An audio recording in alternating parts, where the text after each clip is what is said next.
Hello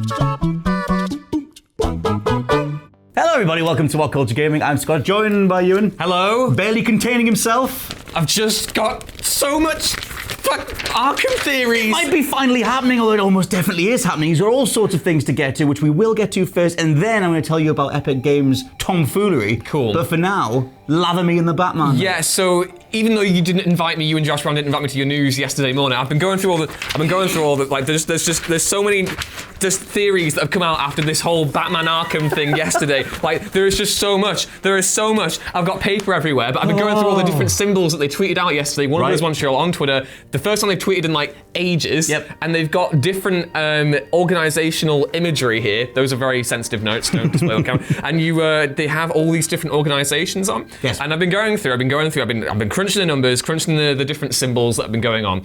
And it looks like each symbol is a different organization from Batman's past. So obviously we've got the first one, which kind of looks like the Court of Owls. You've got that owl-like figure in the middle. And then you've got one that looks like a talon further to the right, and then it ends with the head of the demon. Now, if you know who Ra's al Ghul is, you'll know that his name is the head of the demon. The League of Assassins, the head of the group, is called the head of the demon.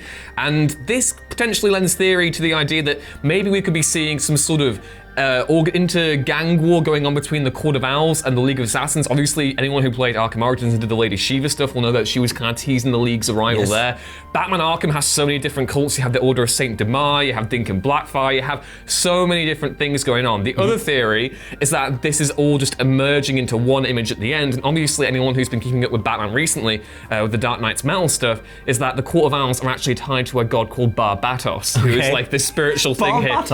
Barbatos actually exists IRL, and that kind of looks like the Court of Owls thing is morphing into that image at the same time. But there could, we still don't know for sure what's actually going on. The hashtag Capture the Night implies something to do with Batman. Some people on Reddit have hypothesized that maybe the Court and the League are competing to try and get Batman to be their next heir. Now, obviously, anyone who's read the comics will know that Dick Grayson is more tied to the Court of Owls than Bruce Wayne is. So that potentially lends some ideas behind, is this still going to be a prequel, a sequel to Arkham Origins, if you will, or could we actually be getting something set after, Arkham Knight? I know they had the cancelled Damian Wayne game, but there is so much to unpack, and we've not even gotten to State of Play tonight, where it may or may not be announced anytime. I don't get fully carried away that maybe something will be at State of Play. We'll know by tomorrow. I'm going to throw something in though on the gameplay side, and this is pure speculation, but I want to make a call. I like calling things, and we'll see if we're right.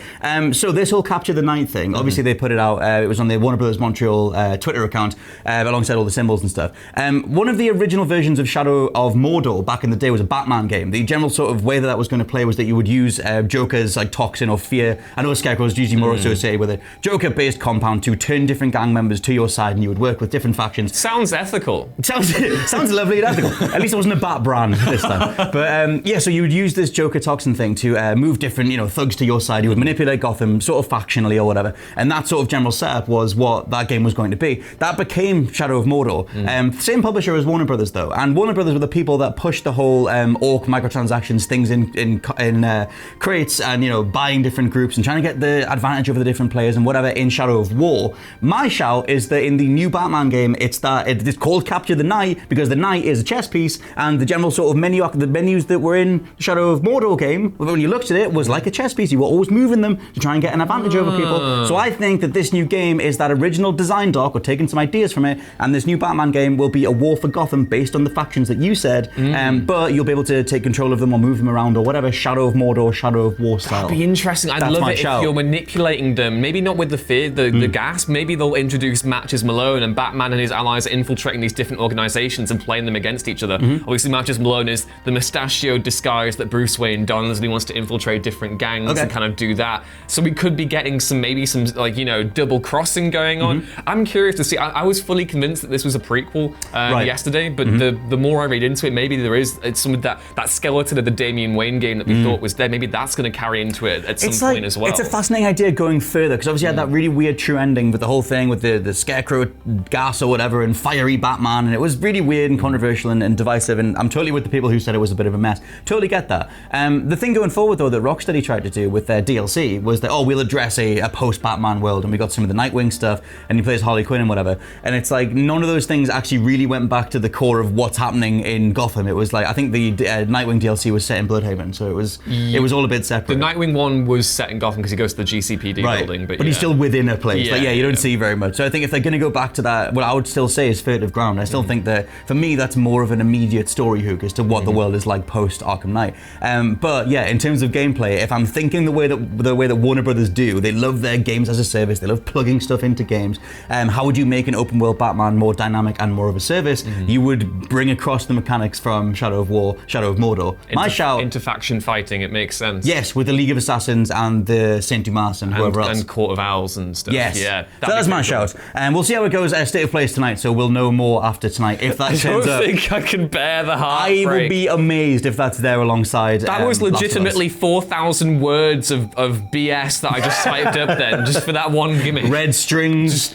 Everywhere. You don't want to see my desk. It's just all tinfoil and photos and string everywhere. Speaking of tinfoil, though, do you want an insight into why the Epic Game Store is slowly taking over the world? I love insight and megalomaniac businesses. Who doesn't? So the whole thing came out the other day that there was a financial report released online on this website called Digital Bros. Great name for a number crunching website. Hey bro, digital. Got some digital stuff. And they sort of published a report as to why Control, the new Remedy game, was exclusive to the Epic Store. Turns out that Epic paid a whopping amount of money to secure it. How much money? To the tune, I got it in euros, it's 9.49 million euros, which came out as $10.49 million. Now that's a lot of money. That's so much money. It's a ludicrous amount of money. Now, the reading deeper into this, it wasn't a transaction that went straight to Remedy, although it was obviously typed up as, or you can infer it as they bought Control. They did, but the deal that they did was with 505 Games, the publisher, the umbrella one, the people on top, the people in charge of the IP. So the deal that went through with them, that was the overall $10 million amount. It then got split 45%, 55%. 45 went to 505 and 55 went to Remedy. So Remedy are very much good for the future. Obviously, I think we'll get an Alan Wake 2. They can totally do it now. I'd love an Alan Wake 2. And whatever, yeah, so they have more than enough money going forward, but I think the more interesting thing is that Epic clearly do not mind throwing ludicrous amounts of money at IPs that are not proven. Remedy haven't had a hot streak since Max Payne 2. So, obviously Alan Wake was solid, but Max Payne was on a whole other level. It's an obscene amount of money. I'm not going to pretend that I know how the usual, business back alley dealings of exclusives work. I never really thought that they'd command a hefty fee, but for something like Control, which again, you can play that on so many different platforms anyway, and then you have that exclusive to the Epic Store, and they've paid that much to make that happen. Is that a game that's really going to pull everyone across from Steam over to that service? I know, and that figure, is obviously meant to be like a future figure. And when you're trying to come up with a figure like this, obviously you need to secure the publisher, the developer in question, so that they only release on your store. They don't consider all the other stores, and you want to pay them enough going forward. It's meant to be like an amount that secures them in terms of their trust for that platform going forward, which I guess starts to bring something like a few million into view, but it's still a ludicrous amount of money. And plus, Borderlands 3 was one of the biggest games so far that Epic have just thrown money at to acquire. Now that figure didn't leak or didn't get typed up or whatever. So, but if they're paying 10 million for Control, God knows what they paid to get Borderlands 3. Is it going to involve that? I would imagine it's quinzillion dollars. That's mental. But I just it's weird. I guess we have a wider conversation about the way the Epic Games have crowbarred their way into the PC space. Now, personally, I don't mind the idea of just a free launcher that you can just go on and get games. I know that's simplifying the issue. I know that there's a whole bunch of features that the storefront doesn't have that Steam does. But just in terms of them just crowbarring their way in, part of me kind of admires the swagger, but it's ludicrous. It's definitely the definition of a flex. But yes. It's interesting in the sense, I can't pretend to know any of the drama surrounding Steam and Epic because I don't play video games on PC.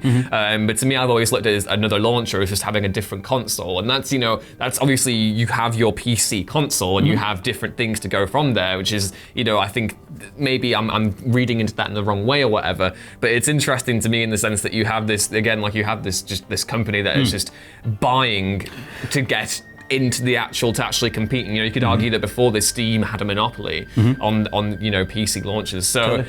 It's interesting. Is it restoring some kind of parity between, the different launches, or is this an ethical quagmire that people are going to have to wade through? I'm kind of torn between different. No, that's what's the most fascinating is that I try and prioritize artistry and creative freedoms and whatever. So it's like I like the idea that a bunch of money comes in and allows you to make whatever you want. For now, I also don't have that much faith in big business and corporations and corporate whims and whatever, especially when it comes to gaming and it comes to the amounts of money that's on the line. So a company like Epic acquiring so many different IPs and franchises and exclusives going forward only means that they can tighten that noose going forward and then go, okay, this is our vision for these games. Hasn't happened yet and hopefully won't happen, but you never know. They went from being worth like a couple of $100 million to over $8.4 billion after Fortnite. Fortnite's ludicrous. Fortnite's kind of what allowed them to do this. And they obviously poured a lot of that money back into the game store. But yeah, it kind of brings up the idea of when is it okay for a developer and publisher to sign these sorts of deals and get that sort of money, knowing that they're securing their future and they pay their wages for their people and everything else,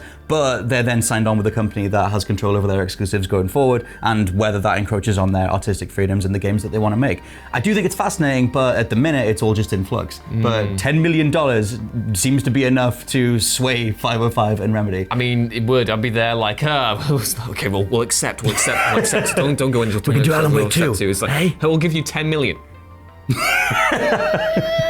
Just a low, high-pitched noise. But yeah, let us know what you think down in the comments below of the Epic Game Store and of all the different Arkham things and whether the idea of a chess-based thing with League of Shadows and all that ting can come true. But for now, I've been Scott from WhatCulture.com. I've been Ewan from WhatCulture.com. I'll catch you next time. Bye. Bye. I need help. You do.